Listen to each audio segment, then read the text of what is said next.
Hello, hello, hello, hello, hello, everybody. Hello. I'm assuming that we starting, right? We starting.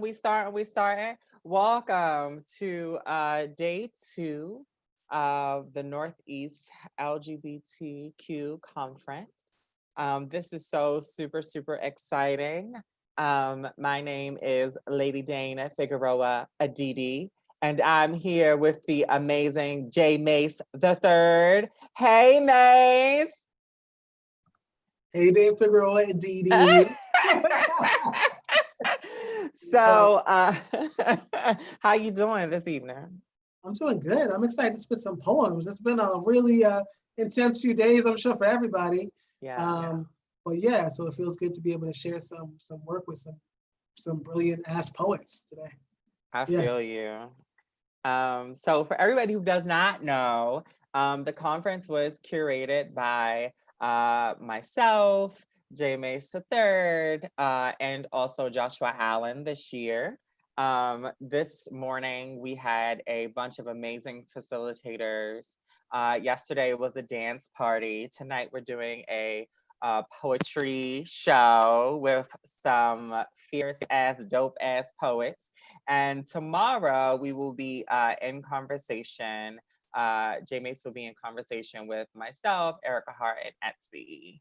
And that's at 3 p.m. Eastern Standard Time, right? Or 12 p.m. Pacific Standard Time for those that are not beholden to East Coast Standard. So that's for the rest of us. Okay. No, this is the Northeast LGBT conference, but we will share it. We share it this weekend. Okay. Share with all the time zones. Okay. I hear you. All right, y'all. Well, we know it is, it is an evening and some people is popping in to see everyone do their thing. So we're not gonna keep you long. That's what they used to say at church when I was young. We ain't gonna keep you long. That kind of lie. That lie. Then you be there for 4 hours. We're not lying. We're gonna be honest. We're not gonna keep y'all long. We are gonna pour some stuff into you. Right, Ashe, right? Yes. So we wanna bring up our first poet. My good sister, Venus Z. Khadija Solanite is the author of Trigger and The Fire Been Here. The Fire Been Here and Trigger is fucking fierce, y'all. Go on, buy it. And co-editor of Nameless Woman, an anthology of fiction by trans women of color. I have a piece in that. Just so everybody know, you can go ahead and go on buy Nameless Woman. That is fierce too. Poet, writer, avant-garde artist, editor, and sex worker. Her work has appeared in publications such as The Tempest, Wear Your Voice, Autostraddle, and Rest for Resistance. Venus has performed at the Kennedy Center, the White House, Busboys and Poets, Anacostia Playhouse, Princeton University, and Wesley College. She has also been a Pink Door Writing Retreat Fellow 2017 and 2019, a semi-finalist at the 2014 and 2015 Capturing Fire International Queer Poetry Slam Festival, and a Bettering American Poetry nominee. Venus's second full-length poetry collection, Midheaven, is scheduled for release in 2020. Hold on, Venus. What? I thought Midheaven was out already. Girl, it's not out? No, it's not out. Oh. You would know. Oh my God, you embarrassing yourself. Don't do that. But wait, but you just had a book come out a few months ago, right? A few things. Like there was just smaller projects. They're not full lengths. Like there's a sketches of various times is like a smaller experimental, like small booklet-ish of like unfinished stuff. And then there was Journals on Elections, which is like more like experimental prose journal type stuff. Work. Not full length books, just little stuff. And then tell us your Venmo and your Cash App so folks can tip you tonight. Yes, they're both my name, like no underscore or anything, Venus Selenite. They told me it should be like on the screen or something, because I did give that info. Yeah, I think it will. I think it will be. Listen, okay. These Steves, honey, been handling all the tech things and they fierce, okay? But I just wanted to make sure that we say it as well, just for folks who might want to be like, Gotcha. right, finger hot on the button.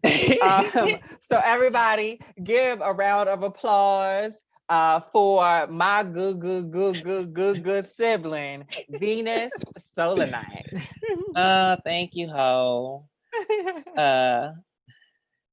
Always find a way to introduce me. I am excited to be here tonight, but also I am tired as hell because it's been a long week and tomorrow's my birthday. So like after I do this, like all these poems and watch everyone's sets, once this is over with, I'm taking a nap, I'm going out. But I'm happy to be here. I'm happy to be with y'all to share poems because this is what I need, and I'm very happy to share space with several poets that I know and love, not just as people, but as wonderful artists and workers of culture and art. So I'm gonna get started. I'm going to share 4 poems with y'all tonight, half new, half old. And I'm gonna start with a new one, which is from Midheaven, which is, I hope comes out this year. I'm just working on it. And whenever it comes out, it comes out. I haven't put a deadline on it, but I've been working on it for a little over 2.5, like a little over 1.5 years now. So this is called Holy Women. This is for my mom and my grandmother. Your mother, Ora Lee, knew before you did. Or perhaps you fall in line with Black mothers everywhere and knew prior to my speaking a word, and regardless of whether the truth sat perched on your nose bridge, I would have done this the same way. Not tell either of you of how I got here. You were there almost 3 decades ago, watched my body see many battles underneath a purple light. Momo, that same one you could see from outside the hospital when you walked home because you didn't have a car then. You knew of my troubled birth, my sick and shut-in membership. How many times you got on your knees? How many times did the church get on their knees? Could you have handled the way I blossomed from a doctor finally answering my plea to carrying your genes as daughter, as granddaughter, as goddess scientist who invented herself? I was born a storm, y'all, made to be so much, and I didn't intend to wreck your trees or contribute to the erosion. Someone must carry the cross. If it's all of us together, fine. Let's be the women doing that because we tired of the dark. Can you get on your knees now without believing what feels good to me is a healing from the devil?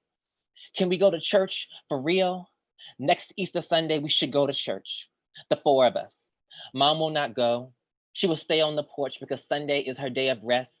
She never goes, but we should go to church. Me plus sister plus auntie plus you. And we should wear different colored suits with the baddest Baptist hats better than the deaconess board. And after we have sang and prayed and hallelujah, you can reintroduce me to the pastor because God doesn't make any mistakes. Ain't that what you taught me? That God doesn't make any mistakes? In my gospel, someone has prayed while I wasn't able to pray for myself. You've prayed. I still hold the most poignant memory of you at the right side of your bread, watching God answer the words you've given by bended body. Let the benediction be right before we go out for fish plates so you can tell your reverend there's nothing wrong with me. And Venus knows God or goddess differently than you.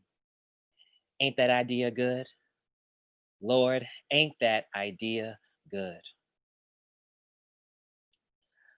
So that was Holy Women.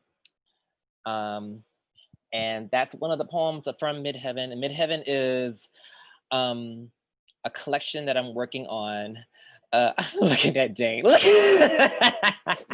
I'm getting comments from Dane. That girl there. But like I was saying, Midheaven is a collection of poems that I'm working on, which centers a lot of stories about my body.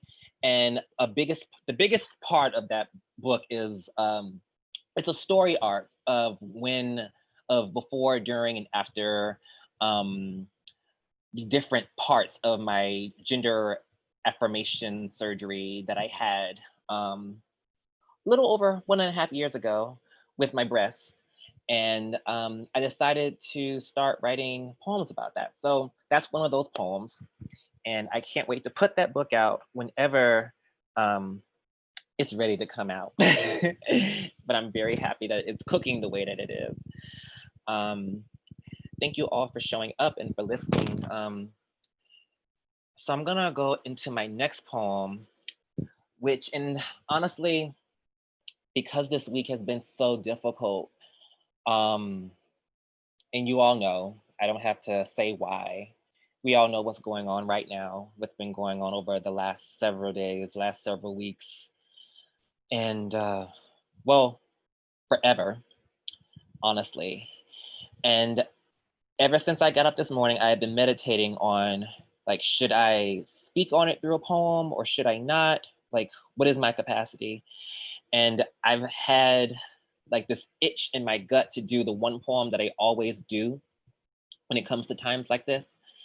And I've checked in with myself. My gut is telling me to do that poem, but I'm gonna go against it. So instead, I'm going to do a poem that requires less yelling because I don't want to yell. And I think this is another poem that kind of summarizes my feelings right now. So this is a poem that I wrote several years ago. It's in my book, my first book called Trigger, and it's called Lady Day Comes Back to Earth. Lady Day seeps through graves of deceased Black bodies, leaving clusters of gardenias, soothing families, numbing grief. God bless the forgotten children, the melanated ones who never had their own, smelling burnt powder before perishing. The queer ones, detached from love, summoned to eternal unconsciousness. The trans and genderless, with ambiguity confiscated, rotting under an American sun. They are all cooing for an end to crops, not just on Southern trees. Tyrannized hearts of our diaspora expire from white hands, from colonized fingers, from institutionalized feet, on a plantation guarded by suits and blue shirts. Their silence is endorsement. This fruit is not strange.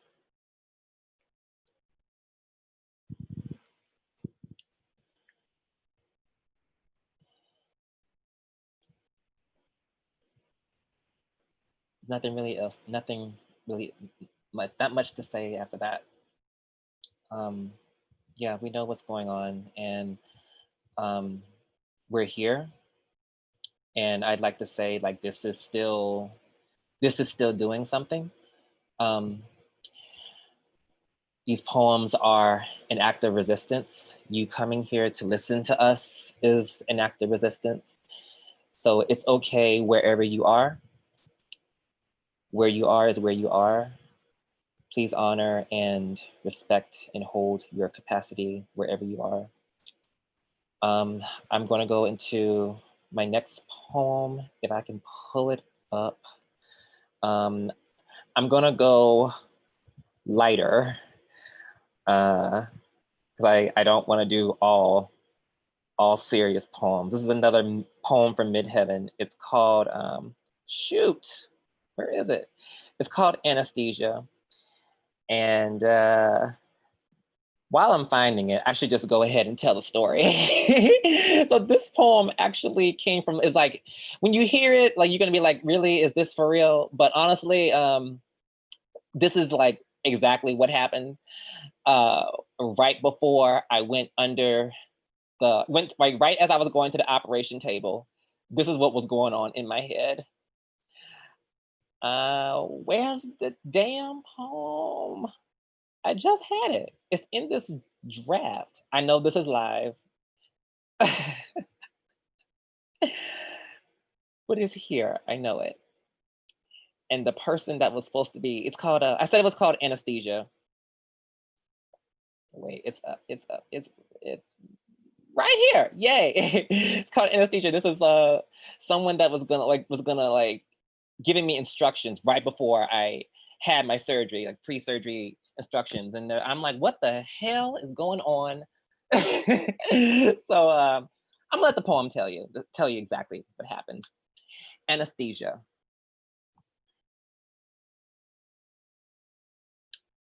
Your white bald head should be donning the same ugly ass green hospital cap as your colleagues, getting ready to stroll me out of here.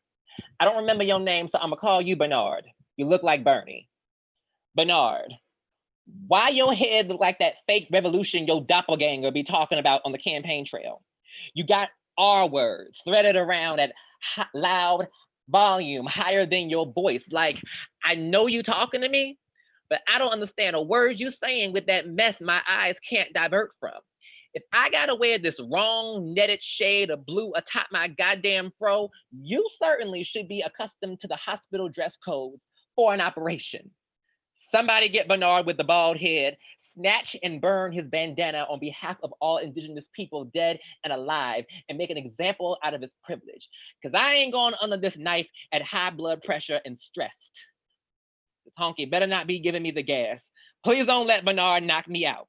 Then wipe my mind of the bullshit I seen, because whites like you like to forget and avoid.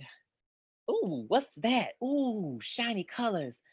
I ain't through with you yet, Bernard, but these colors sure are pretty.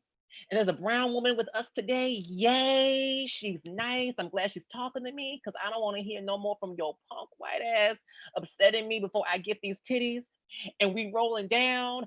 Woo! Like, no, I haven't been given anything yet, but I'm lit, like ready for the club lit, like already in the club lit, like 5 drinks already in me lit, like lit, higher than these hospital floors, nigga. Like, oh, is it time to shut up now? Okay, well, y'all do what y'all gonna do. I'm just gonna shut up and I'm gonna take a little nap because I feel so good. All I see is, oh, this is what that shit feel like.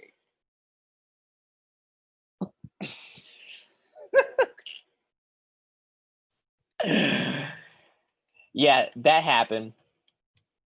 Same day I was supposed to I'm getting surgery, and this white man come up in here with this fucked up, disrespectful bandana, and I'm just like, why are you wearing this shit? You know what? That was a day, almost a day from, it was almost a day from hell, but not really. I left the hospital in pain.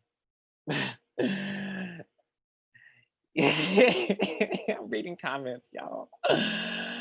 Okay. I got one more poem and then I'm gonna leave. And I believe Kay is next, and I can't wait to hear Kay. Thank you all for listening. I'm gonna close this poem out, my set out properly with a poem that, this is called Song of Liberation. I always close this, always like to close it like my sets out with this, but I think this poem definitely represents what we're going through right now. So I'm giving to y'all this poem with lots and lots of optimism for the future, because we will be here. We will be here tomorrow. We will be here. This is Song of Liberation. Tomorrow, before we watch Earth crack loose, as canaries flutter across the land, we will be orange balloons blended in the sky. Tomorrow, after our voices are hoarse from screaming for hours, we will be singing new chords.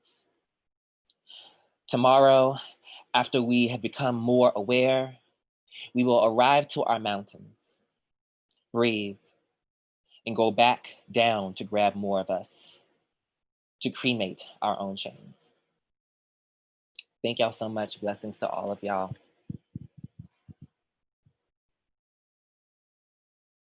You so fierce. You so fierce, Venus. Ow. You so fierce. You so Girl, you fierce, crazy. Venus. Ow. I love you, bitch. Baby, All I right. love you. I love you. I love you so much, sis. You are so brilliant. Thank you Thank so much you. for blessing this space.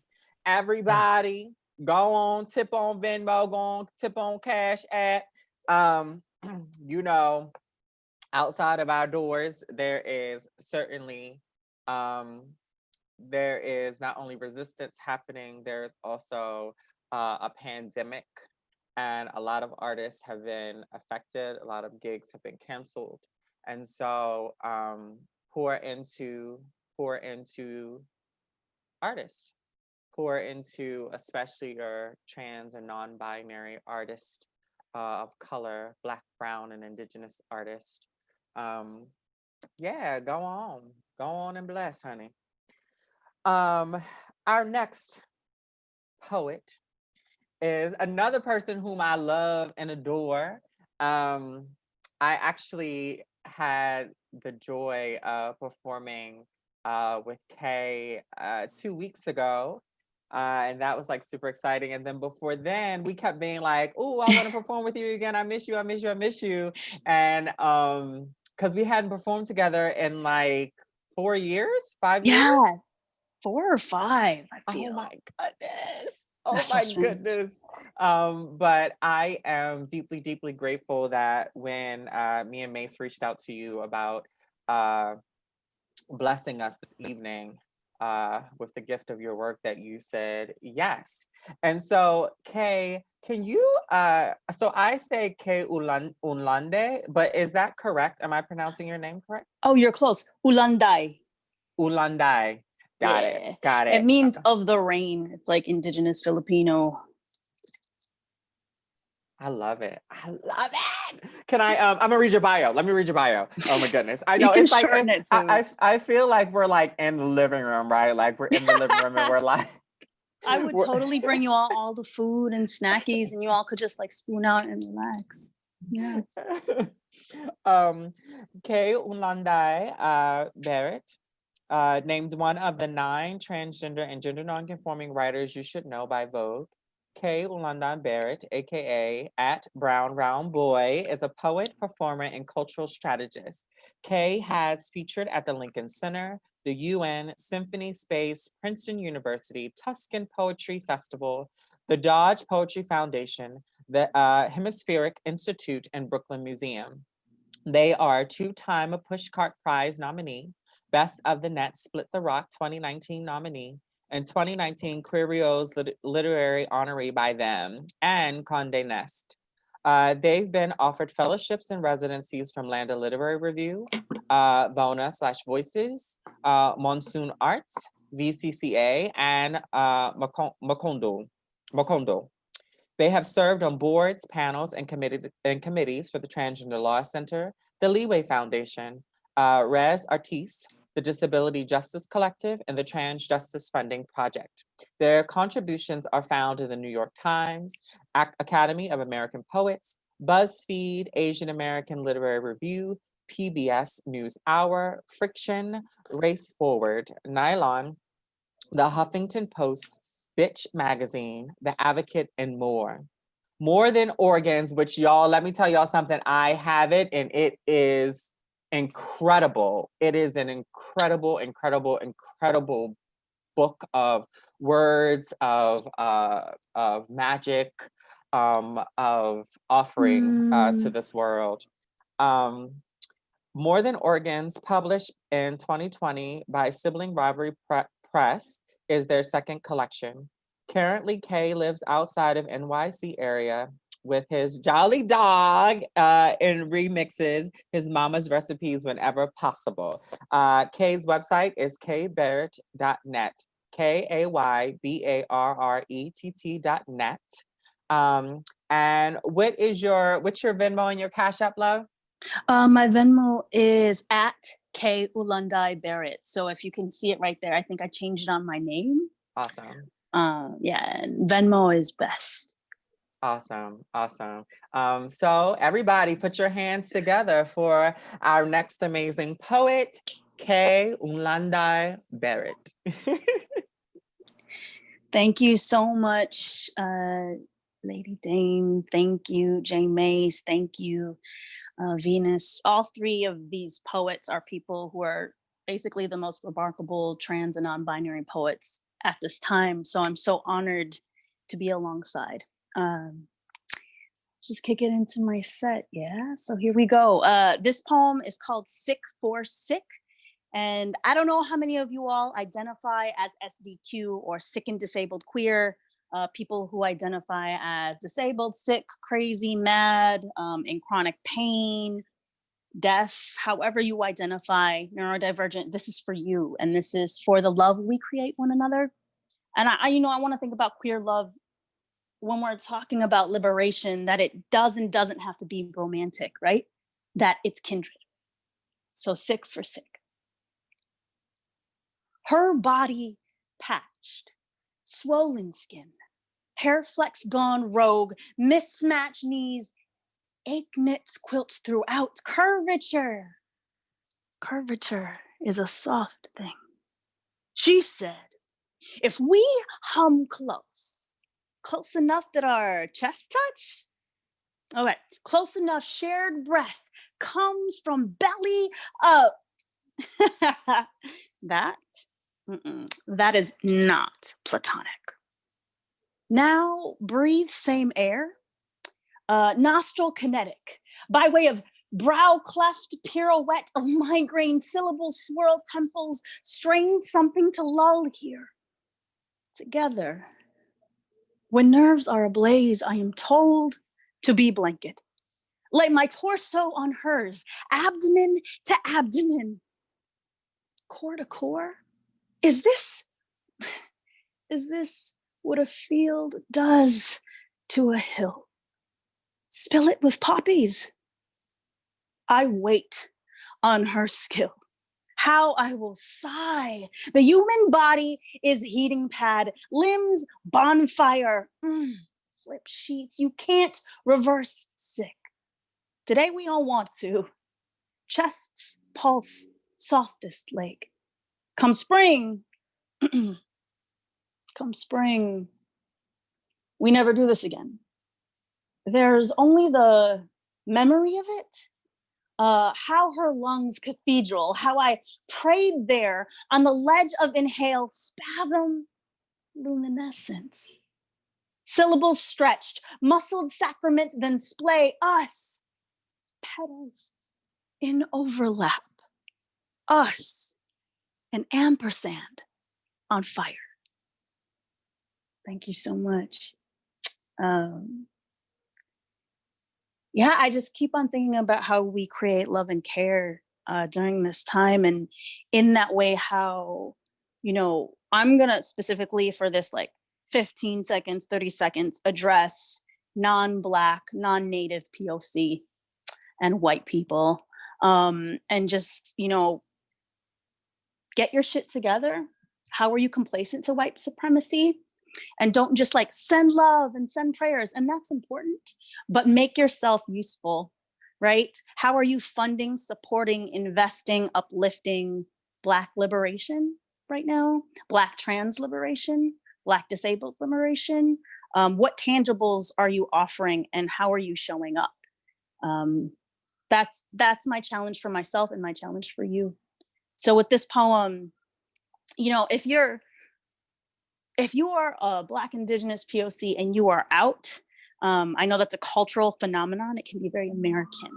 So I want to acknowledge that. And this poem is called Brownout Shouts. I don't write a lot of like I'm writing my boo a love poem. I'm writing my love a love poem. I don't really write a lot of sexy poems. So I'm just like, oh, I'm going to write a big love letter to my people. That's what this is.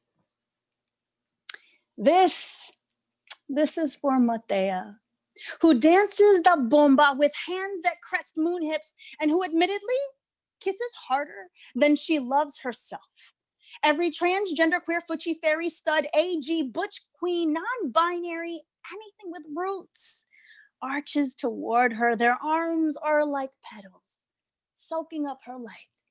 And this is for hard-ass Chris, who doesn't want anything to do with Brasso, that JROTC uniform, or that cop uniform, but just wants 3 meals a day for his brother and a brand new binder for his chest. This is for Javi, who takes his tequila quick. This is for Aqua Star Black, because they had the bravery to rename themselves Aqua Star Black. And sometimes you gotta call out your own power because ain't nobody gonna do it for you. Maria is a dancer, clasping onto hardwood by the heels, but serves our coffee at the diner, always with a smile and always with her hair on point.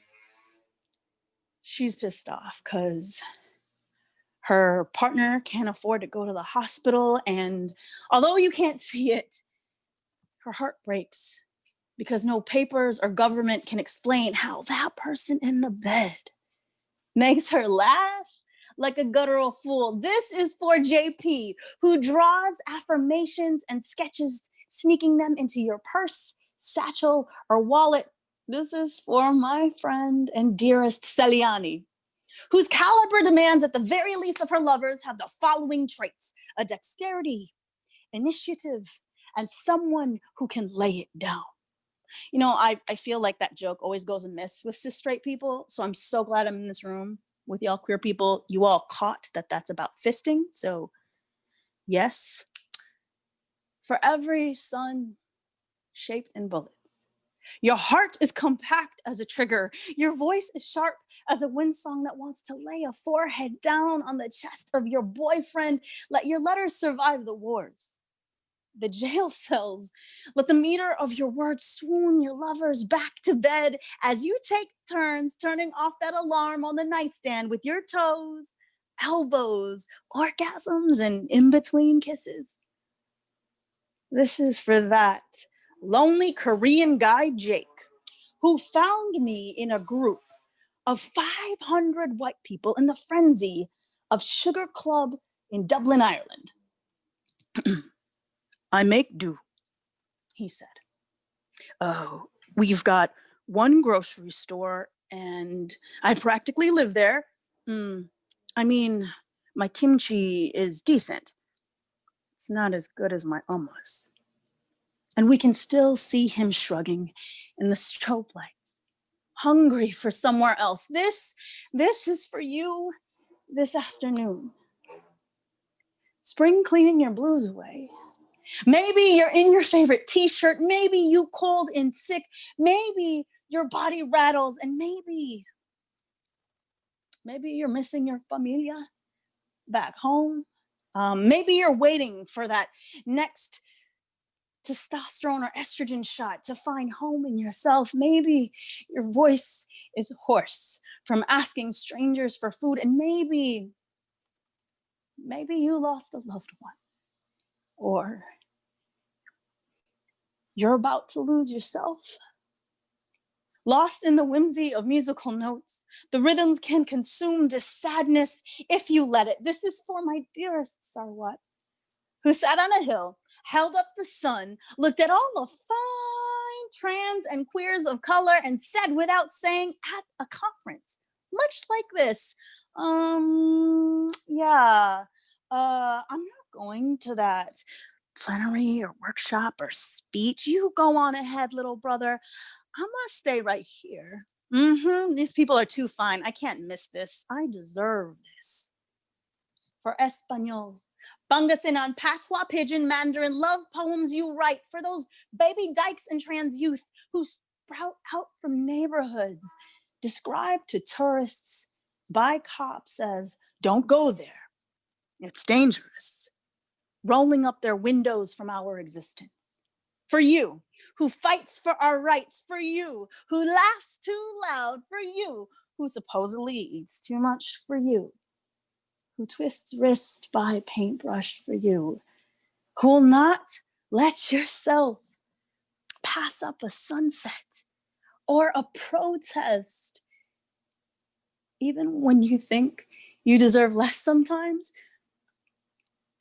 For you, because there's a brownout right now, And by that, I mean that there's no electricity, which means life is crashing and pouring down. And by that, I mean I'm lonely, which really means that we are brown and trans and queer and out. And we've been told that too many times that none of those or all of those cannot belong at once. That based on those odds, we equal death. For you, for us, for we, because without explanation, we exist, and you, like all of our ancestors before, you love and you live it so fiercely that even when injustice sets in, this rumbling sky houses your breath.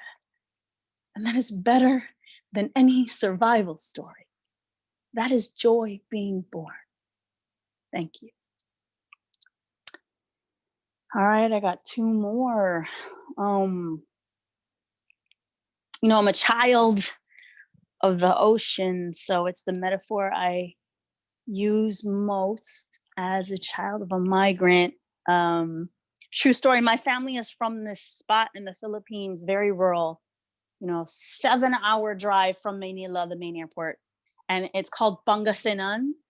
And in English, you know what that translates to, friends? It translates to of the salty or people of the salt. So my people were just born salty or like born petty or born sharp. And so I'm always incorporating the ocean in my work. This is to be underwater and holy.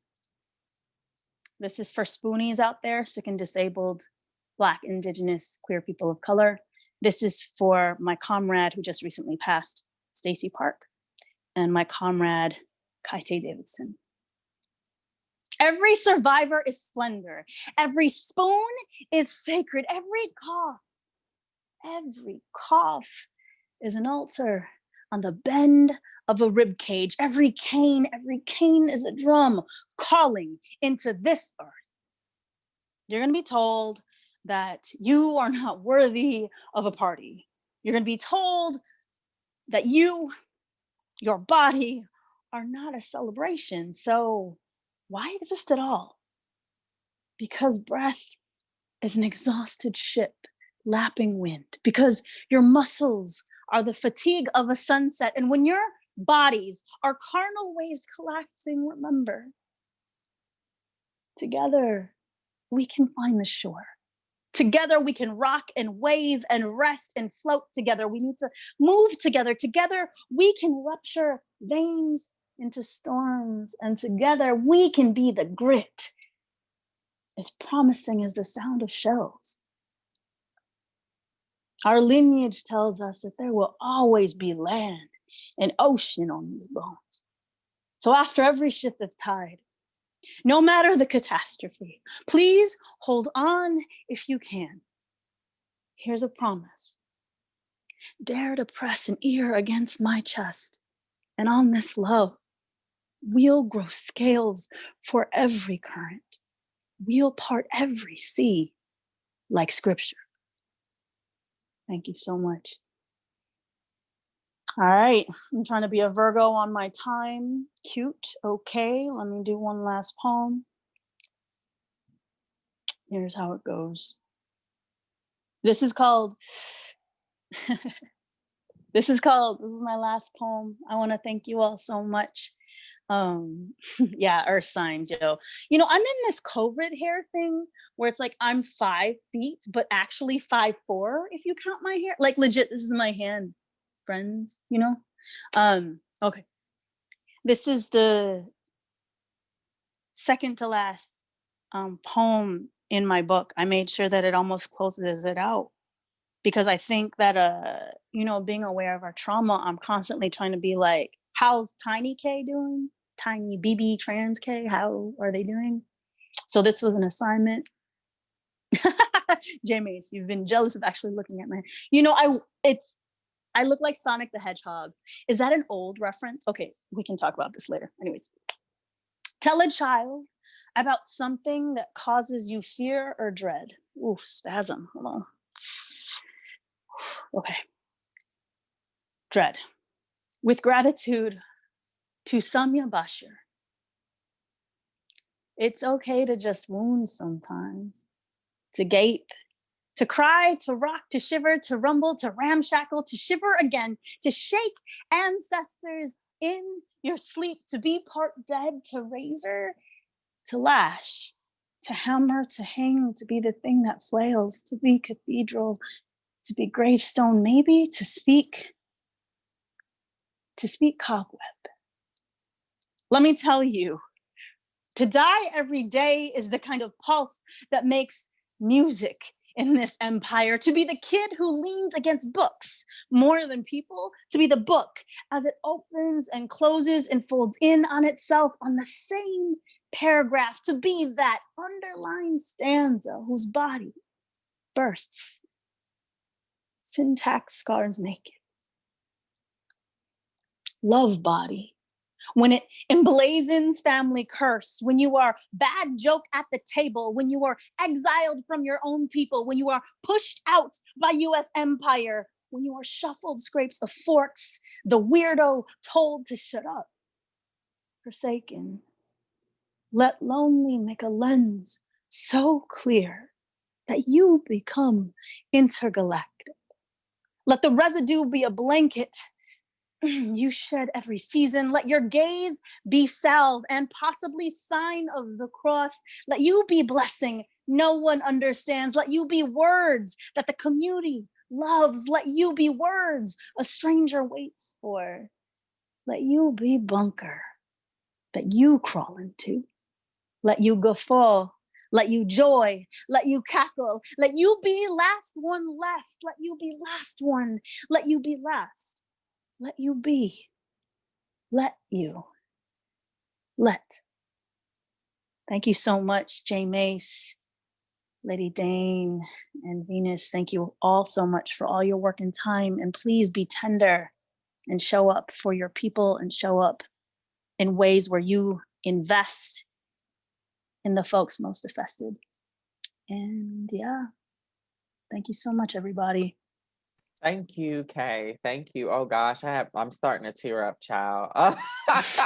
We've reached the part of the evening where I'm starting to tear up. I really thank you. Thank you so much. Everybody, do not forget to tip them. Thank you, Venus. I deeply appreciate both of you so much. Y'all are brilliant. Thank you. Up next, our next poet is another one of my siblings, is my brother, is my friend, is one of my favorite collaborators. We actually have been, do you have your book with you right now, Black Trans Prayer Book? With me. I do. We are co-editors of the Black Trans Prayer Book. It just came out in, was it May or April? April 2020. Time, we've been in quarantine. I don't know what day it is. So I don't even know, is it May? Is it June? What the fuck is it right now? I don't know. Whatever. And I am just so deeply grateful for you. To the audience, I'm so deeply grateful for him. He is incredible. Mace, just say out loud what your Venmo is, So my Venmo is at JMASE-Mace. So JMace-Mace. Yeah, that's my Venmo. So you can find me there and you can tip me there. I love tips. I love cash and spending whatever I need for things. Okay. Yeah. You want to help my bills? Y'all can do that. Baby, listen, okay. Listen, reappropriate those funds, y'all. Send those to Black, Brown, Indigenous, trans and non-binary peoples. That's how you can show up very quick and very in a hurry for folks. I'm gonna read your bio and then I'm gonna let you take it away. Oh, I thought that was the intro. Oh, you got the bio. That wasn't the intro. No, I have your bio. I want people to know how fierce you is. Okay, go for it. Jay Mace III is a Black trans queer poet and educator based in Seattle by way of Philly. As an educator, Mace has worked with community members in the US, UK, and Canada on the needs of LGBTQIA plus folks and racial justice in spaces such as K through 12 schools, universities, faith communities, and restricted care facilities. He is founder of Awkward, the first trans and queer people of color talent agency. Jay Mace is author of And Then I Got Fired, One Transgender's Reflection on Grief, Unemployment, and Inappropriate Jokes About Death. Let me tell y'all, this is a great book if you are processing, if you're processing grief, especially.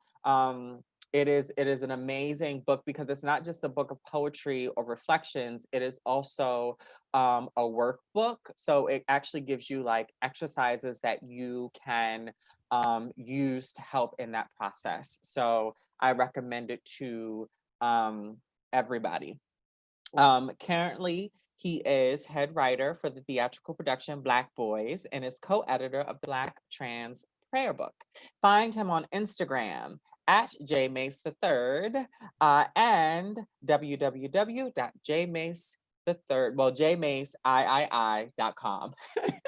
Everybody put your hands together for my brother, my friend, one of my favorite collaborators, Jay Mace III.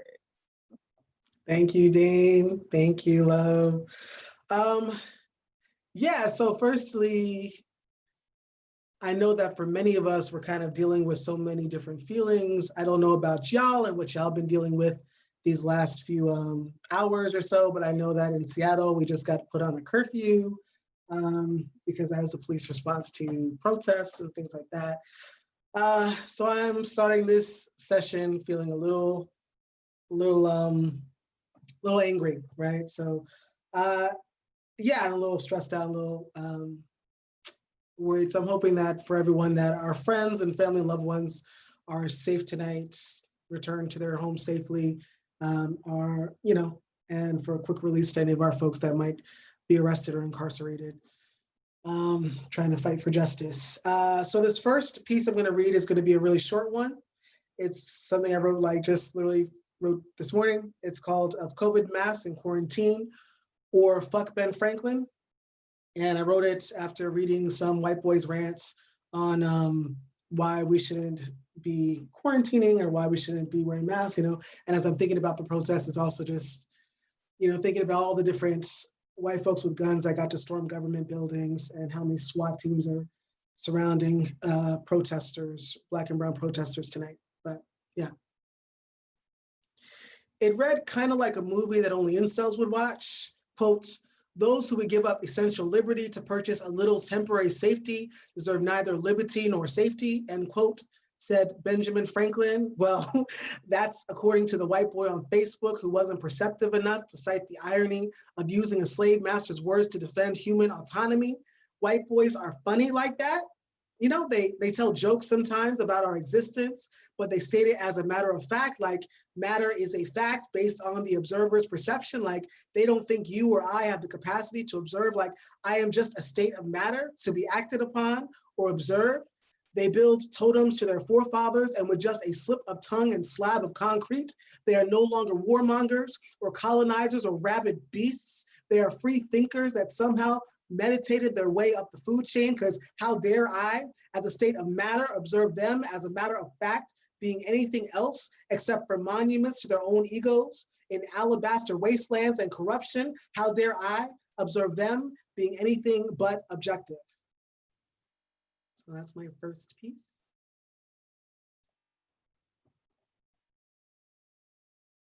Okay.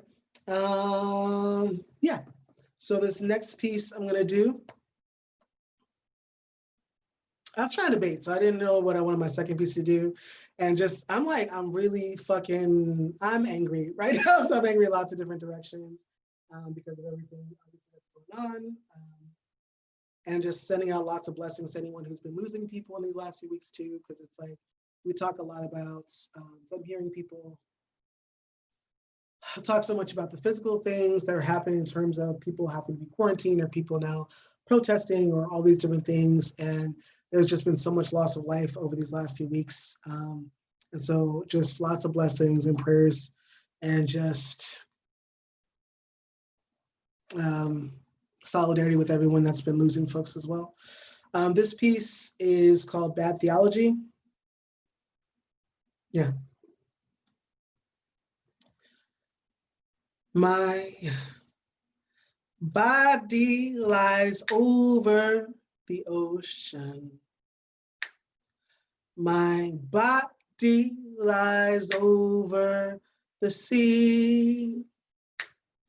My body lies over the ocean. Bring back my body to me. Bring back, bring back, bring back my body to me. Is your God a white supremacist?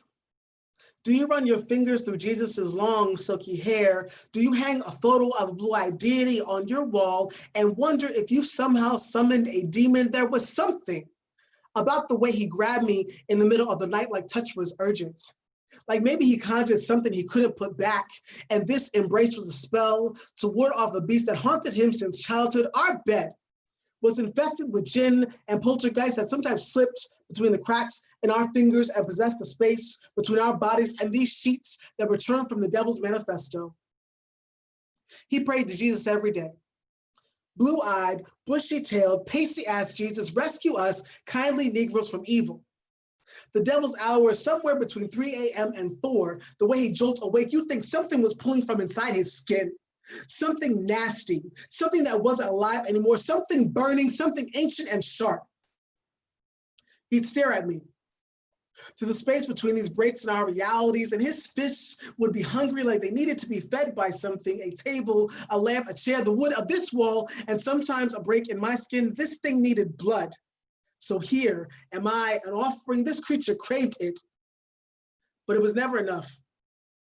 It colonized our apartment like a Spanish conquistador, like manifest destiny, like when you pray to gods that aren't yours, you will only manifest creatures that will deny the holiness of your birth. Is your God a violent God? Does it keep you up in the middle of the night? Does it excuse away its indiscretions at all hours and try to make peace with you in daylight? Does your God pray with you? Does it acknowledge the stretch marks from your pain, or does it get off on them? Pastor, tell me, what type of iron must I have truly inspired to get all that grief? Is your God one that thrives off destruction? Is he always like this? Is your God always like this? Pastor, this God that has escaped in these walls of this church, I think it wants something from me. It wants my ancestors' bones. It wants me weak. It wants me believing that there ain't no rescue coming for me. Pastor, did it make me out of love? Did it make me in its image? If your God is out to kill me, does that mean it's trying to crack me open to get closer to my soul? Pastor, tell whoever you've been praying to that this is my body. It has been broken from what your followers have done to me. This blood has been spilled in remembrance of you. Pastor, where is my God? I have lost them. I have lost them. I have lost them. My body lies over the ocean.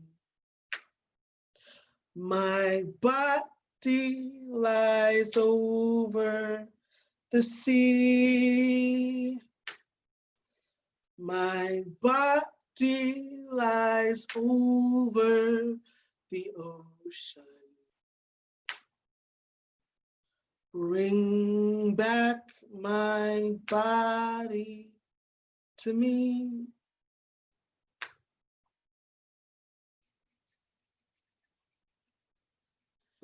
Okay. So that was my second piece. Yeah, and we're just gonna take a couple quick breaths together because I want a couple breaths. That's for me. So this is, y'all gonna do this with me, for me, okay? So take a deep breath in, take a deep breath out.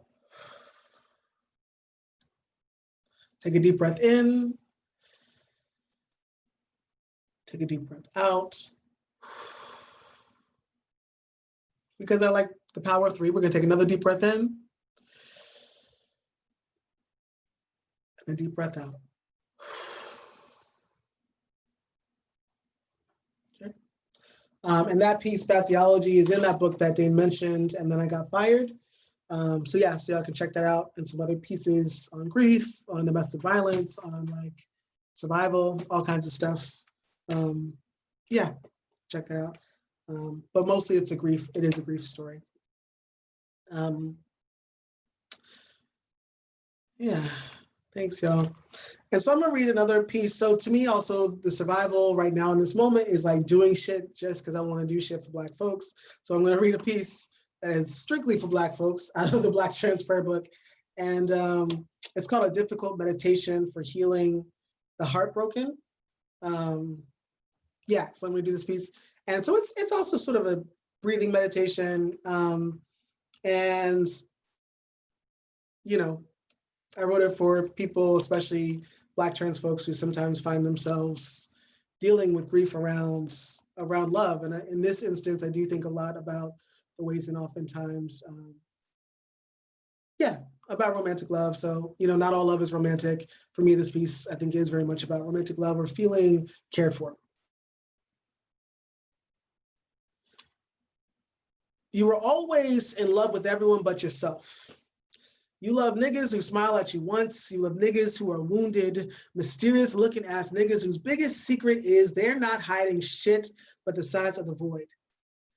Still, you try coaxing water from desert stones till you just a pile of bones and shy smile with not even any gristle left of you. You heartbroken so often, you gave the arrhythmia a name, called it, maybe next time I'll be lovable, called it, why don't niggas ever call back, called it, some people just die alone, called it, generational curse, called it, karmic debt, called it, I have always come from loneliness, called it, see, I got confused. I thought we were supposed to reduce, reuse, and recycle. So I just gave this trauma another trot around the block. Breathe, love. Take a deep breath in. Take a deep breath out. Take a deep breath in. Take a deep breath out. Take a deep breath in. Take a deep breath out. And keep breathing. When you exhale, imagine you are releasing all this dust. All the niggas sitting in the chambers of your heart among the shards. Imagine breathing out all that crusty debris makes the walls softer and they start to grow back together. Imagine and envision you building a place inside your heart for your healing. Imagine that healing sits on a bed of light. It is magnifying every second, every day. It demands your attention. It came from you. You manifested it. You have many blessed names, and today you will be called Manifester. Take a deep breath in. Take a deep breath out. Take a deep breath in. Take a deep breath out. Take a deep breath in. Take a deep breath out. Take a few seconds with your eyes closed and manifest a memory of someone, of anyone, telling you something truly good about yourself. Take this moment to believe them. Take that thought, wrap it into the foundation of your left and right ventricles. Keep it expanding in you. Keep it moving warmth through your veins and arteries. Allow yourself to be still with that feeling. Allow yourself to feel compassion for the parts of you that want to be rebuilt. When you are ready to return to the world, open your eyes. Okay. I'm like, what was that? That was like my third piece. What's my time? Dane, what is my time? What does my time look like right now? I didn't, you know. Child, I don't know. Child. Listen. Where's the Virgo? Where Kay at? Kay, what my time look like? Kay, what my time look like? I'm gonna tell you, like I told everybody, take your time, take your time. Listen, I can't be trusting these Aries with this time stuff.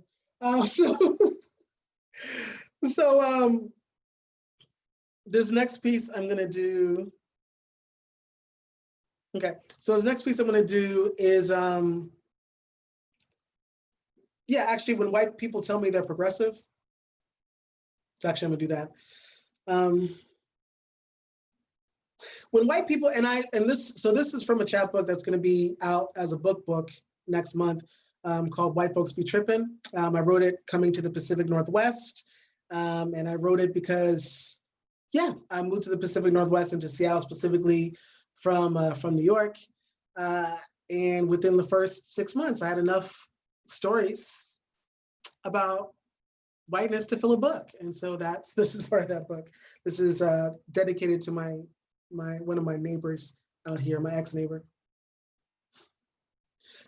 When white people tell me they are progressive, what I really hear is, yeah, I smell real big at Black people on the bus sometimes. I hear my vote really does matter. I hear, I like to read the New York Times on the weekend and tip my brown waiter 25% at brunch. What I don't hear is familiarity. I see red wine-stained teeth pleading for me to see them as nice people, nice being far more important than justice. My neighbor calls my new neighborhood in the Pacific Northwest paradise. I hear genocide really does work. I hear the sound of my sneakers tiptoeing late at night as not to spook my neighbor's whitest sensibilities. I hear blue and yellow and red garden flowers I've never been allowed to lay my eyes on till now, whispering that I truly am an intruder into my own home. I hear Black Muslim teenager pushed off high school building. I hear white silence. I hear white noise. Only the TV is the political system and I can't reach in far enough to turn it down. I hear we're real progressive. I hear me screaming to be seen at white folks that only see nice, that are more infected by me saying the word fuck than the fact that the police pulled a gun on me last week for laughing too loud while Black. I hear wasted sentiments of, I can't believe that still happens. I hear progressive as my obituary. I hear white mouths spinning the politest of bullshit, thinking their words alone must matter to me. When I step into a room filled with violent praying eyes wanting to be seen for their virtues, anger is a fucking virtue. It is a survival technique. I forged the vilest of my ire with the help of my dead ancestors that Becky's nice progressive grandparents killed off years ago. I planted it far beyond Pluto. So even the most committed of colonizers can't gentrify it yet. I see no color they spew in the whitest of boardrooms, in their Ivy cul-de-sacs, in their book clubs and Saturday morning pews. We're all working for the same thing, they say, while blocking the path to my entry. I hear the median access to wealth for a white woman in the US is somewhere near $42,500. And that for a Black woman in the same country, it is only $500. Yet I hear progressives spending more time talking to me about their fragile white feelings and corporate candidates than the redistribution of their own stolen wealth. I hear Black people are so fucking angry. I wear that shit like a vest, because ain't no one gonna tell me liberal fantasies ain't dangerous. I ain't your Tulsa, Oklahoma. I ain't your Sarge Bartman. I ain't the Tubman on your $20 bill. I'm still alive to call you on your shit. And trust is my duty to fire back. Assalamu alaikum.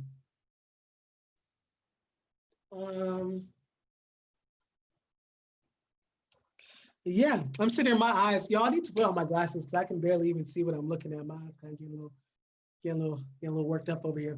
Dane, what's my time looking like? Is that my time? Is that my time, Dane?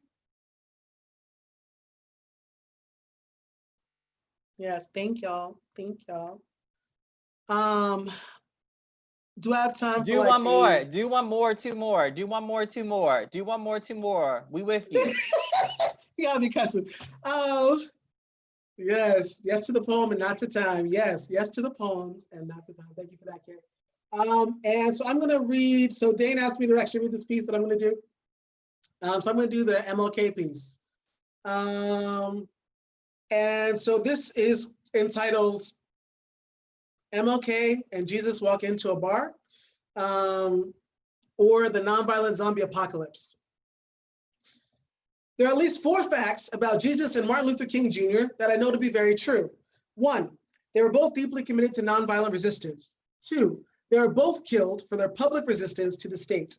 3, they are both clearly zombies. 4, I will always get attacked for number 3. Live evidence number 1. Jesus lay dead in a tomb for 3 days and rose triumphantly from his gravesite to spread his message of forever lasting life. Famous for saying things like, turn the other cheek. Live evidence number 2. Martin Luther King Jr. was shot through the right cheek and down through the spinal cord on April 4th, 1968, yet somehow, despite the death of his physical body, he still keeps speaking. Only these days, he seems to only speak through white people that conjure him up anytime I start to sound a little too angry about police or prisons or the wealth gap, also known as white supremacy. They make his mouth move in directions a dead body shouldn't be accustomed to, yet he is always forming new opinions. With statements like Martin Luther King would disagree, King would have thought you should have been nicer, King would want you to stay nonviolent. For some reason, his transition has made him speak in third person. Curious. Our ancestor, known in his life for dedication to Black liberation, has somehow become the servant to white people's dreams. The rotting of his flesh seems to make him even more attractive to colonizing puppeteers, wanting me to really hone in on the message. See, I was told once that zombies were a warning tale among slaves that even if you were to escape the cursed life of slavehood through death, your master may still have dominion over your soul and your body still forced to do its bidding. I remember these stories. Whenever I hear someone holding up my dead ancestor's mouth and propping him up to speak, it is a warning that says, here is your leader. We have killed him. He does what we want him to now, and if you're not careful, the same will happen to you. Stop using dead Black bodies against the living and calling that shit nonviolent. My liberation is not in the past, and many of us are still waiting for freedom. My goal is not to be dead by 39. Know this. The same people who will want to placate you around the death of your fallen are the same as the people that would gladly dance on your grave. I'm not waiting for my enemy to reveal itself. It is already dancing with my ancestor's body in the streets and will be broadcast on tonight's evening news as I watch more Black activists being beaten with memory of ancestor forced into zombiehood by the same system waiting for us all to die so they can tell the world what they really wanted us to say and leave our descendants left to wonder who was really fighting for them anyway. That is officially, I think, my time. That is my time. Thank you to the Northeast LGBT Conference for allowing us to work with y'all this year. Thank you to Dane, to Kay, to Venus. Thank you to Maeve and Kimmy, and to the whole Northeast LGBT team. So thank y'all. Thank you. Thank you. You know, I love that piece. I love that piece. I know you do. You see how I smoothly put on my glasses? You see I got my 30s? No, I saw you. I was like, meet your needs, meet your needs. Because I literally today, I wrote a status today because I had saw a lot of people try to use Dr. King, you know, to weaponize Dr. King against the protests. And I said, it is the tactic of white supremacy, imperialism, and colonization to kill an activist and attempt to weaponize their legacy against the very people they were fighting for. Stop trying to weaponize Dr. King against Black people. The same can be said for Jesus, right? Yes. Stop trying to weaponize Jesus against us. Literally, stop trying to, like, if you're not worried about liberation, worry about yourself. Okay, like, at least, like, let us do our shit. You do your fucking shit, but don't. Listen. Yes. I hear that. Listen. Oh wait, oh, it's my turn. It is your turn. Oh wait. Oh wait. Oh yes, it's your turn. So wait. So y'all, so we're about to switch this up a little bit. So before I even get into the lovely bio that I've been sent by the lovely Miss Dane Figueroa Didi, so I just have to talk about her a little bit. So if you don't know about Lady Dane Figueroa Didi, so number one, she is a beast on the fucking mic. In the last 7 years, she's published at least 12 books, which is... Wait, 12?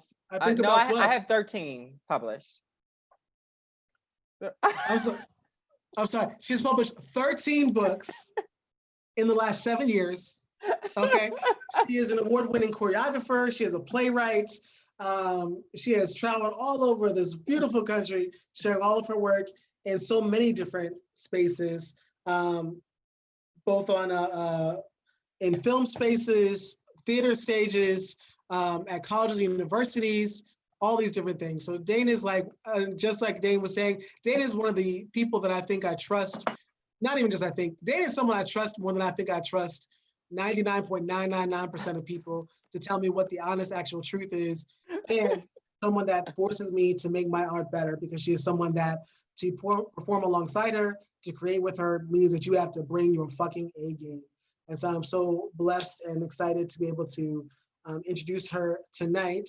And so I'm going to share just a little bit of her bio. So dubbed the ancient jazz priestess of Mother Africa, Lady Dane Figueroa Edidi is a Nigerian, Cuban, indigenous American performance artist, a Helen Hayes nominated actress, author of Yemaya's Daughter, Brew, Keeper, Incarnate, Wither, Bone, Solace, and like I said, 13 books in addition to co-editing the Black Trans Prayer book, the book that I think that everyone should read of Dane's. Like, there's lots of books that people should read of Dane's, but the one that is like my favorite in history of the world, let's tell her this 20 million times a day in a week. But for Black trans girls who got to cuss a motherfucker out when snatching the edge is not enough, every home in the US and beyond needs to have that book because it is world and life changing. She is a founding member of Forced Collision. She is the founder of the Inanna D Initiatives, which curates, produces, and cultivates events and initiatives designed to center and celebrate the work of TGNC artists of color, one of the most prolific artists of our day, and was the first trans woman of color to publish a novel, I think in DC. In 2015, she received an Emerging Leader Award for her work with the DC trans community, is the GLBT History Project's 28th recipient of Mujeres en el Movimiento Arts Award and received Trans Latinx DMV's Community Artist Award. So she just, listen, she got award after award after award after award. If you want to check out her website, it's www.ladydanefe.com. And please check her out. Dane, what is your payment methods? Please Venmo me at Lady Dane. There's no space between the Lady and the Dane on Venmo. And if you want to donate through like a PayPal or something, you can go to my website at www.ladydanefe.com. And there is a button to donate to me. Yes, and please do. And I'm telling you, if you need to buy some of these books. And like when I got for Black trans girls, I bought 5 more copies. Like, I don't think y'all know. I read a book once, I put it down. I might quote it again later in life, but I put a book down. I don't think about it too much again, except for like just little pieces and stuff like that. I read this probably like at least like once a month. It's ridiculous. It's ridiculous. So please check out all the books. Definitely that book too. Read it out loud to yourself in the mirror. I know I do. But coming to, we have the magical, the talented, the gorgeous Lady Dane Figueroa Edidi. I love you. Thank you. Thank you. I want to thank you. I want to thank Kay. I want to thank Venus. Thank y'all so much for blessing us tonight and pouring your gifts into this conference and into this poetry evening. I'm gonna start off actually with a piece for Black trans girls who got to cuss a motherfucker out when snatching an edge ain't enough. People have probably heard me read this before. I think that it is deeply important for me to say these things this evening. And so yes, I will start with an old familiar friend. And then, move on to something else, and then move on to something else, and then, close with a new piece, like a piece that is coming out in July. So here we go. I would like to start my set off with just singing this song for our ancestors, for everyone who is out in the street resisting oppressive systems, everyone who is in their home and still resisting oppressive systems, for us all who believe that liberation is not only what we need, but it is possible. So I will start my set off with this. We shall overcome. We shall overcome. We shall overcome someday. Oh, deep in my heart, I do believe we shall overcome someday.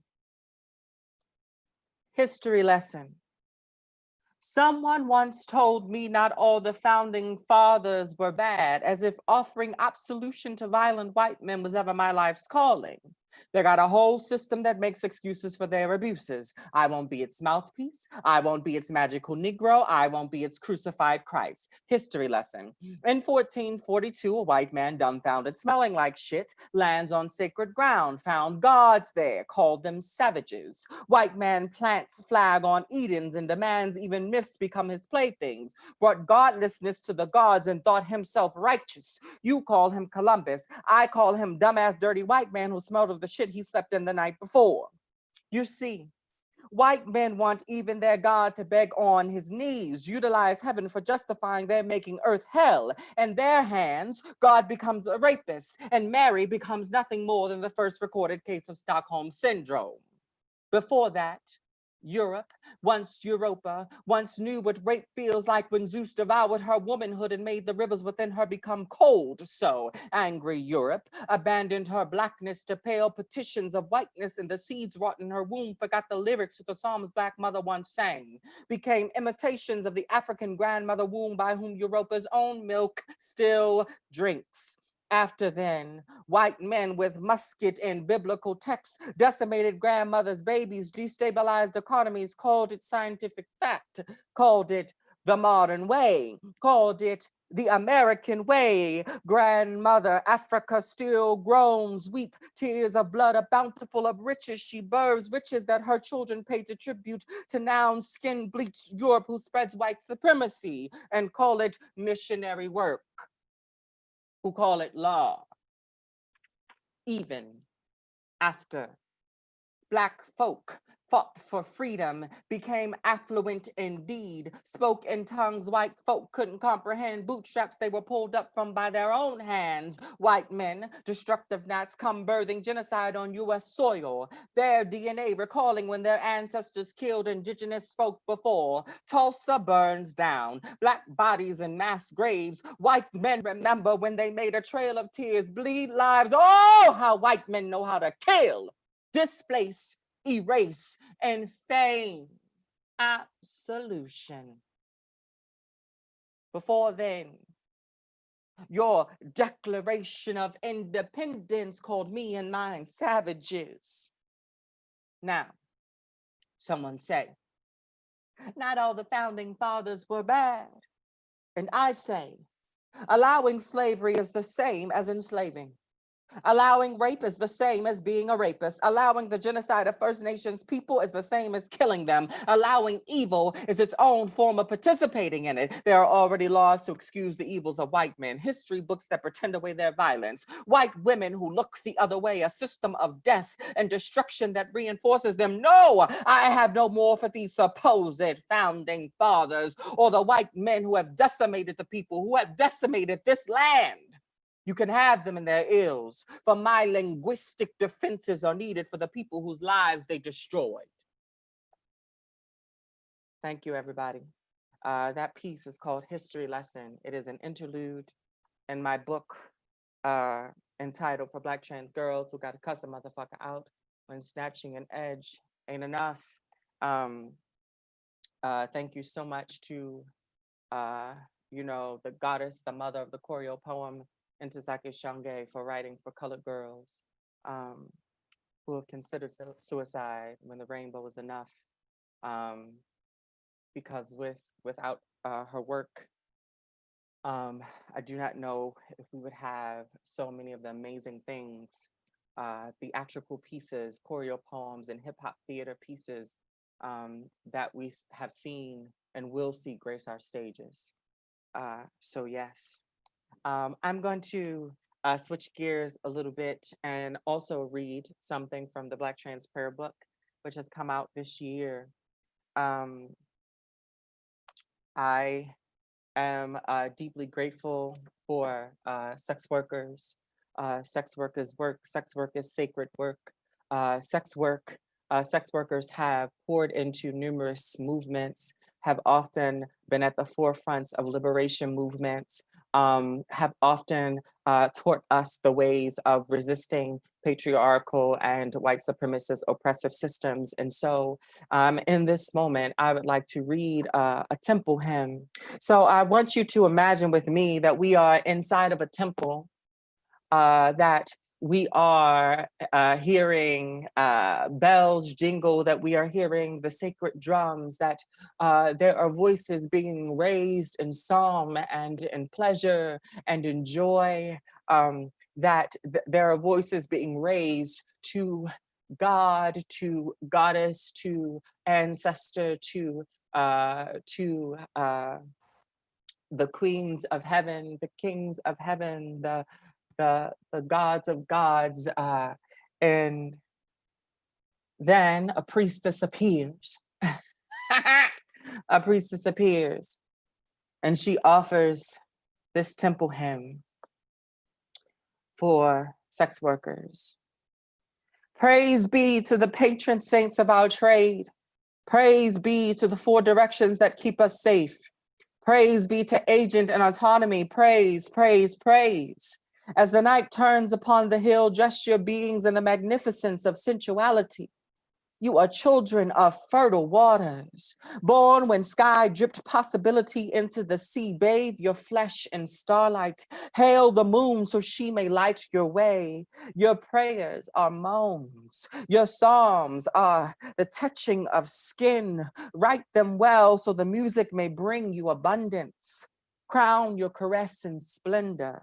Let that which is sacred always be sacred. Remember that you are sacred, and so is your time, and so is any bed upon which you lay. Praise be to the patron saints of our trade. Praise be to the four directions that keep us safe. Praise be to agency and autonomy. Praise, praise, praise. Let your altar be filled with light. Pour libations to the guardians of the road. Pour libations to the guardians of the crossroads. Pour libations to your ancestors. Bring honor to their name. Sweet water is in your cup. Who drinks it? Make sure an offering is made to you true. Let your shrine be adorned in adorations. Who partakes of their glitter assure their offerings are made to you in truth. You have the dignity of legacy. You have the guidance of the eight-pointed star. It is said you have the power to call impossible things into being. You must be ever astute and wise. Sacred you are, sacred you must be. Praise be to the patron saints of our trade. Praise be to the four directions that they keep us safe. Praise be to agency and autonomy. Praise, praise, praise. Beat the drum, beloved. Beat the drum of pleasure. Beat the drum of sensuality, beat the drum of love, beat the drum of joy. Praise be to the patron saints of our trade. Praise be to the four directions that keep us safe. Praise be to agency and autonomy. Praise, praise, praise. When the night has danced away and dawn with rosy bronze cheeks, ushers in sun, let's seep away the night. Dip thy body in the waters of rebirth. Sweeten thy skin with the parchments of perfect. Grab the oil from your alabaster box. Sing chants unto thine flesh. Embolden thy smile and let your dreams be sweet. Remember, remember, remember, remember. You carry within you the legacy of temples and brothels and bordellos and bathhouses, of places where the imagining of love could, for even if only a moment, come to be true. You must be ever astute. You must be ever wise. Sacred you are, sacred you must be. Praise be to the patron saints of our trade. Praise be to the four directions that they keep us safe. Praise be to agency and autonomy. Praise, praise, praise. Remember who you are. Remember who you are. Remember who you are meant to be. Remember. Praise be to the patron saints of our trade. Praise be to the four directions that they keep us safe. Praise be to agency and autonomy. Praise, praise, praise. Dream of a land my soul is from. I hear a hand stroke on the drum. Shades of delight, cocoa. which is the night I throw blue. Great. Thank you. That was a temple hymn for sex workers that can be found in the Black Trans Prayer Book, along with amazing works from 21 other spirit workers, sacred workers, academics, advocates who do sacred work. I have got two more. Two more. Thank you. Thank you. So this next one is, I want to say trigger warning. It talks about sexual violence, talks about generational trauma. So in my book called The Blood of 1,000 Roots, I wrote this piece when I wanted to heal some of the relationships with some of the women in my family. My mother in this piece has what I like to call, I call them poetic suites. And so it is a piece of poetry that has several movements in it. And in my mother's suite, I have a piece called The Sisterhood of Silence. This piece actually has found its way into the staged version for Black trans girls, read by the character known as Dee Dee, which means sister. And so, you know, I want to give anyone any moment who needs to step away, who needs to, you know, take a moment to do so. And then I will dive in. The Sisterhood of Silence. Mother, mommy, madre, mama, ma. It's time for us to unwind the past and speak it plain. Time to incapacitate beasts we wish had never done us harm. Mom, please. I know it will be hard, but it is time we speak truth. You and I, we have been down a similar road, have held silence in our throats, coated the air with muffled screams, and been forced to suffocate our pride. Seen men who should have honored our no show savage their ways, break bones, and sample delights they were never meant to know. Mother, we must grow from these places of fear together or apart, but please know you are in my heart. Your stories live there. Your pain became mine. Let us do away with it all today. Let us discern what is the root, what is the tree, and what was never truly meant to be. We now prune the weeds so that they do not grow bold enough to kill us. My brother's father, he ain't treat you right.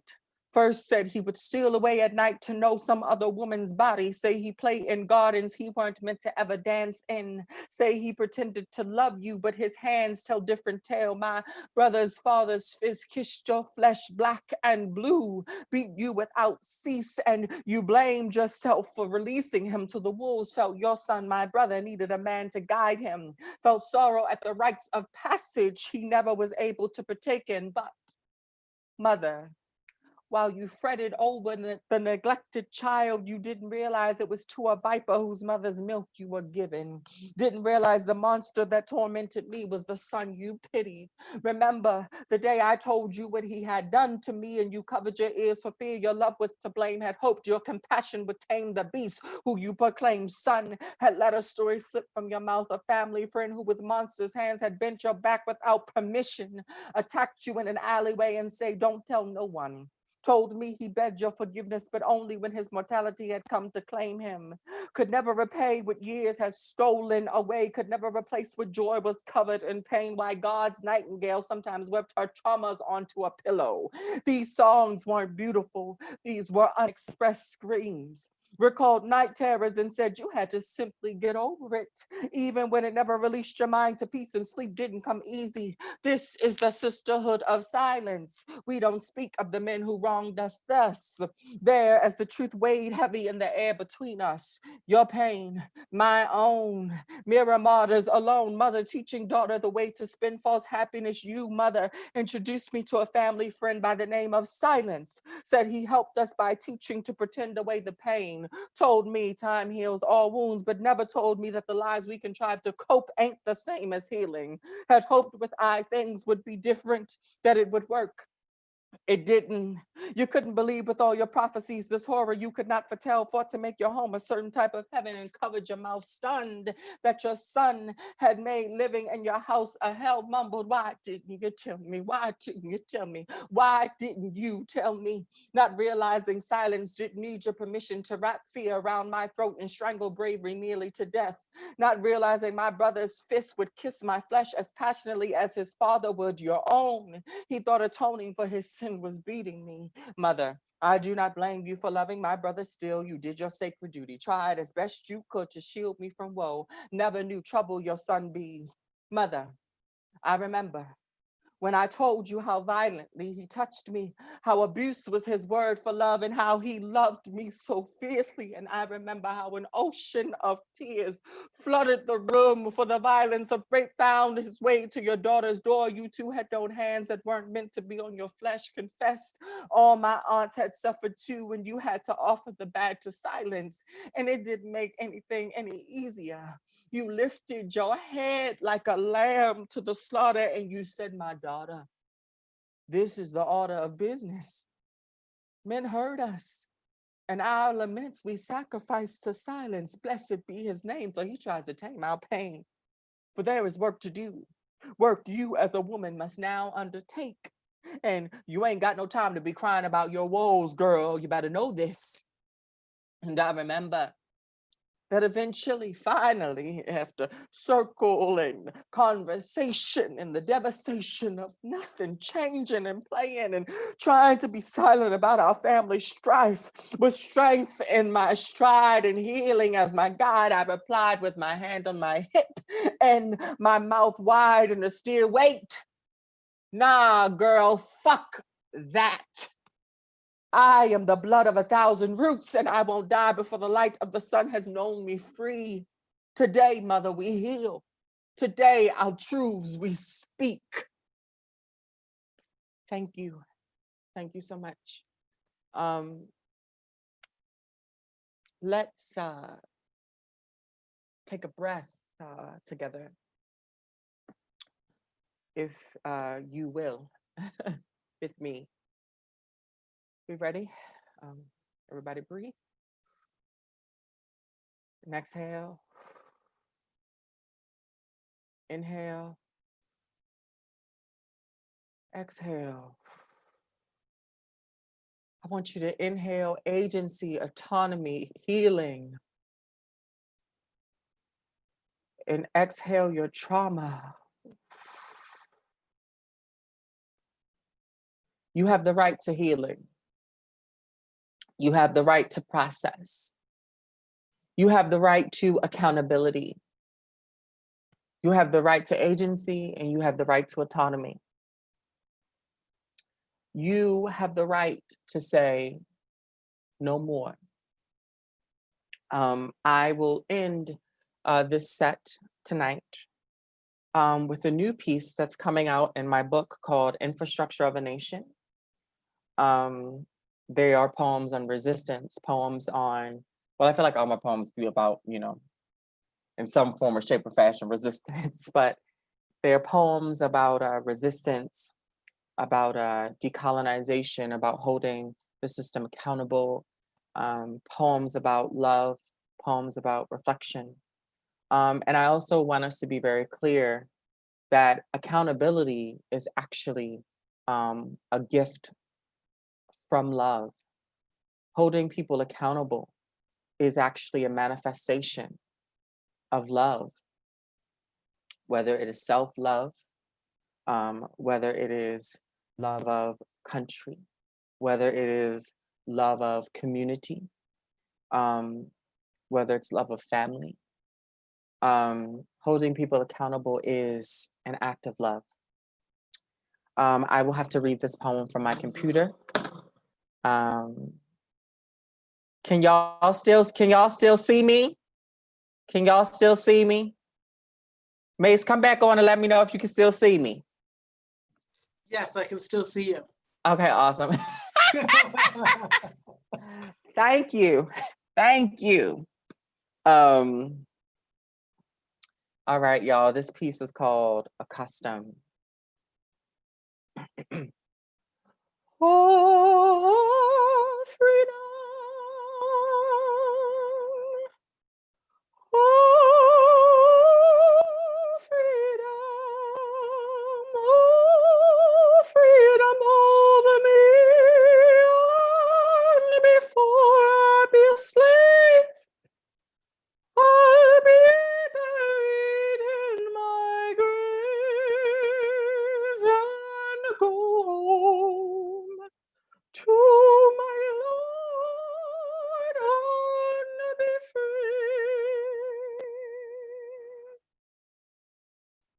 We have grown so accustomed to Black pain. We have deified our tears, making them the only God to receive our prayers. We call our sorrow virtuous while paying no tribute to it beyond the vacuous offering of the vanity that is white guilt. And so I ask you, what of Black rage? What of its power? What of machete and pen? What of musket and movement? What of shout and song? What of incantations and invocations? What of rainbow skirts twirling with lightning? Of throat that sings down chariots from on high? Of retribution that is not the illusion of complacent and sweet? Does its war cry deserve any less reverence? Does its billow deserve any less dignity than our laments? Does its flame deserve any less than fire? We have grown so accustomed to Black pain, but what of rage? That thing that feeds change, true rage, righteous rage that refuses to turn back on its own, that would dance atop oppression with laughter on tongue. What of screams that do not catch in our throats? What of horns birthed in rebellion that causes the walls of oppression to come tumbling down? What of these things? Are they not sacred? When it is we who are indeed sacred, so are the things we feel in rightness not sacred too? We have grown so accustomed to Black pain that we cradle it as if it were the only thing to feel. We hold it precious like babies lost to time, like a child lost to cruelty's clan. We place a wreath of grief upon its head and call it holy. But what of tomorrow? Unburdened with yesterday. What of liberation? Or rather, unburdened with guilt for feeling rage? What of words that do not deserve to be taken back? What of bridges made from fire? What of the ancient things we know bring us peace? And what of my people? My beautiful people, my righteous people, my sacred people, my ancestor people, my future people, my holy people, my earth people, my moon people, my sun people, my fire people, my water people, my air people, the storm riders and star people, Black people, my people whom I love. What, my people, do we do with our discarded child? Black rage. We shall overcome. We shall overcome.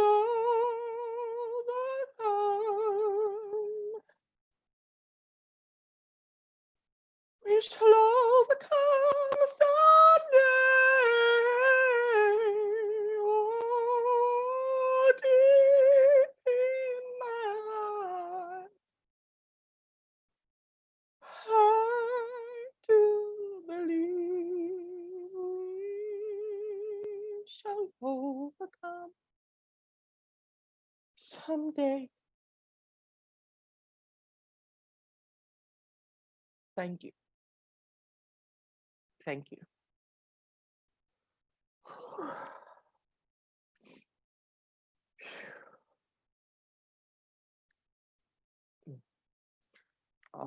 That's called A Custom, is in my upcoming book called The Infrastructure of a Nation. That'll be available for pre-order as of next week on my website. Come on back, Mace, come on back. I was sitting here looking in the chat, seeing all these emojis and stuff people using. I feel like ancient as shit. I'm like, how y'all using emojis on Zoom? How y'all even doing that? But yes, yes, yes, yes, yes, Um, yes. I, Edie, ooh. yes, yes. This has been an amazing, amazing evening of poetic offerings, of liberation work, of resistance work, by incredible artists who are in the community. Please, to everyone who is out there, please,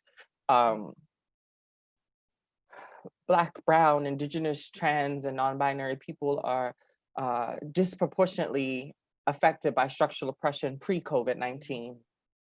And COVID-19 has exposed the systems of oppression that all of us have been fighting against, some of us all of our lives. And so I ask if you have it in your heart, if you have the ability to make sure that you are pouring into these incredible artists, make sure that you're pouring into me, make sure that you are pouring into Black, Brown, trans, and Indigenous, trans and non-binary folks. I believe that tomorrow will certainly come, and that if we really truly want a world that is free of oppression, a world that is free of ableism, a world that is free of transphobia and homophobia and racism and anti-Blackness and all of these things, that we must truly, truly, truly center and celebrate those most impacted by structural oppression. So I say thank you again. Tomorrow, please join us at 3 p.m. Eastern Standard Time, 12 Pacific Time, for a conversation moderated by and led by J. Mace III, my brother, with myself, Etsy, and Erica Hart, here at this digital conference. Mace, do you want to say anything else? No, I just want to thanks again to NELGBTC. Thank you to Kay and Venus, of course, Dane, for this evening and for what we've been able to accomplish this day. So I'm grateful to everyone that has been showing up to workshops. Thankful to Louie, to Adrian, to Yalini and Jen Dog and Dreamwolf, and everyone that has been, and to Chico last night, to Ebony, who am I forgetting? To Ahmad. Ahmad was last night. Yes. Ahmad was last night. Adrian was today. Was Adrian today? Adrian was today. Yeah, so Ebony, Chico, and Ahmad were yesterday. To Chico, not Chico again, but to Adrian, Louie, Yanni, and Jen Dog, and everybody today, and to Erica and Etsy in advance. Thank you all for making this weekend what it is. Hoping that for people that want to catch up on this, of course, y'all can check out the YouTube link again later. Yeah, but we're going to be here again talking about Black and Brown liberation and trans and queer liberation and what forward movement looks like tomorrow. So if you want to know what does it look like for us to imagine a world beyond where we're at right now today, and where we're at right now beyond quarantine and in our current iteration of protest, because we're going to be protesting until the end of time. That's the thing that's going to happen, because we're always going to be pushing forward for the next thing. Yeah. Oh, and thank you for everybody who's been handling the tech. Yes, thank you, Tech. Thank you to Maeve. Thank you to Kimmy. Thank you to Aja, and everybody who's been doing tech. Yes, because we're not hip on the tech. I don't know if y'all noticed that. And I can't even find the emojis. So how the heck am I gonna handle tech? So thank y'all. Oh, and to Joshua too, who is part of the facilitation curation team. Thank you, Joshua, for all your work. Yes. Yeah, so y'all also check out Joshua. Any information that you want on the facilitators or even some of the artists that are featured when you go into the different rooms and things like that, you could find in the expo, so the lobby area, all that kind of fun stuff. And please continue to support people. So thank y'all so much. Thank y'all. Have a beautiful evening, everybody. Please rest. Please take the time you need to rest as well and to process. I love you all, and I will see y'all back tomorrow. Thank you again. Yes. Good night. Good night.